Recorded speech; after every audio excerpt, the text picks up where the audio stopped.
صبح کا وقت ہے، آنکھ بھی کھلی ہے، کوئی اذان کی آواز بھی کان میں آئی ہے، آپ کا نفس کہتا ہے ابھی سو جی۔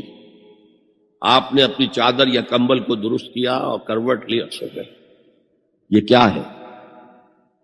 آپ نے کس کا حکم پیچھے پھینکا اور کس کا حکم مانا؟ اللہ کے حکم کو پیچھے پھینک دیا، نفس کے حکم کو آگے رکھا۔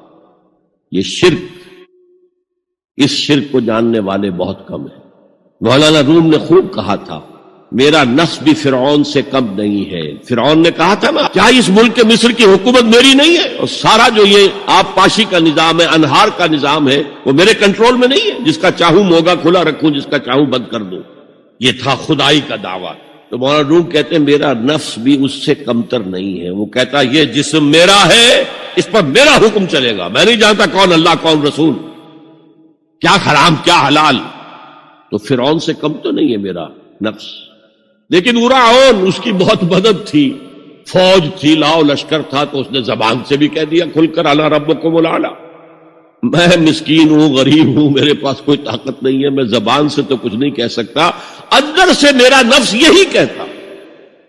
یہ نفس کی حکومت قرآن کہتا ہے۔ میں حیران ہوتا ہوں، اے نبی تم نے دیکھا اس شخص کو، اس کے حال پر غور کیا جس نے اپنی خواہش نفس کو اپنا الہ بنا دیا ہے؟ اللہ اکبر،